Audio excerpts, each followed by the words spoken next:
Hi, my name is Alicia Boyd, and I'm from MTOP, the Movement to Protect the People. We're doing a series on Mayor Eric Adams' City of Yes, economic business tax amendments and casino amendments and some environmental ones as well.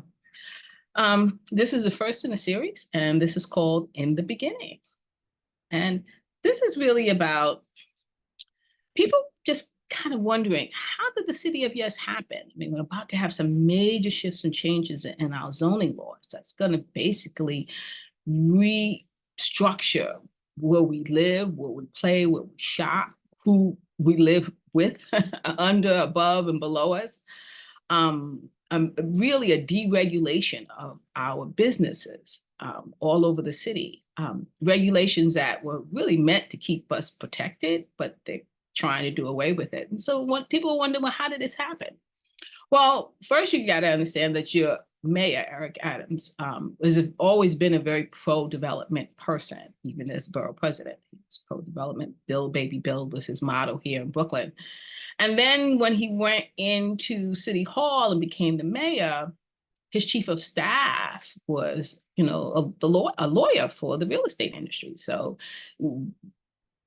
he basically had the real estate industry sitting right next to him. And in that process, there was this idea of changing New York, and a group of people called the New New York panel decided to come together and reimagine New York City, basically with deregulation, because what regulations are there to protect people, but they also cost money, to commercial businesses and the real estate industry. These things cost money to protect the community. And so you had a host of people meeting. As you can see on this list, you had the former vice chair of Citigroup. You had, the CEO for the Better New York. You had, the executive director of Queens Theater, and you had the CEO of this and the CEO of that. And you had bankers, the real estate interests, venture capitalists, lots of CEOs, and several of the Bloomberg administration people came together, and they devised this plan. There was no community involvement. The community boards were not asked to come and sit down on this. This was the think tank, so to speak, of corporate America in New York. Then, once they had their overarching plan that had about 111 different types of proposals, basically changing where the city would build, where businesses could exist. They were eliminating or reducing environmental rules and laws, changing the zoning laws, and even changing city policies. They gave it to a group called BLAST. And that image there is kind of the way in which some community residents feel like this entity is. It's like blasting your way into a community with some major changes. The three major proposals that came underneath text amendments. So zoning amendments. So zoning is basically what are you allowed to build? Your zoning basically tells you what you can build. If you look in your community, you can kind of tell what your zoning is based upon what is built. If it's a low-rise community, you have 2 or 3 story buildings, well, you probably have zoning that's very low-rise. And if you're in a very, in a community that has tall skyscrapers, your zoning is for tall skyscrapers. However, in that mix, the commercial and the residential and the manufacturing is very separate. And this was intentionally done to protect people.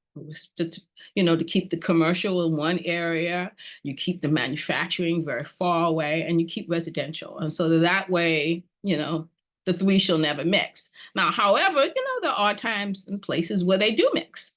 But for the most part, these are separated, and they're separated consciously. However, the new amendments were about to change that. There were 3 text amendments, 3 major big proposals to the text amendments. One was the carbon neutrality. You might have heard about it, where the city is going to be encouraging people to put, it, green things on top of their roofs, uh, um, allow businesses to retrofit their office space to be more conservative for green energy, give incentives to developers to retrofit, allow more of that kind of green energy facilitation to happen. And they did that through zoning. And this passed pretty easily through this process. Most people did not, complain about it. And it's already now into law. The city council has already passed it. The second one is the economic one. And that's the economic business one that hasn't really gotten a lot of press, because it kind of got overshadowed by the housing. So the moment that they pushed out the economic one, all of a sudden they did this big thing about the housing. And so everybody was focusing on the housing, but the housing's not coming until actually the end of spring. Whereas these economic business text amendments are actually being reviewed by the community board right now. And then there's some additional text amendments like casinos, allowing casinos into the community, and allowing builders or developers who build 25 stories or less not to have an environmental review. Okay, so I know that this was a very short video, but that's okay because we're about to have some more. Please join us for the next video where we'll be talking about the process, the actual text amendment process, so you understand exactly what that means. However, before that happens, we also want you to think about attending some of these hearings and press conferences. There's a hearing that the Department of City Planning Commission is having on the economic text amendments on January 24th at 10 a.m. And on that same day, right down the block, there is our press conference. So the City of Yes happening at 1 p.m. So you're welcome to come and be a part of that. And we just want to, let you know a little bit about us. We are a community-based group. We've been here for over a decade. We've been fighting rezonings. We were very successful, if anybody remembers, about the development along the Brooklyn Botanic Gardens. We were the community group that filed the lawsuit that stopped that major development from happening. And so we've been around. So you kind of know what we're talking about.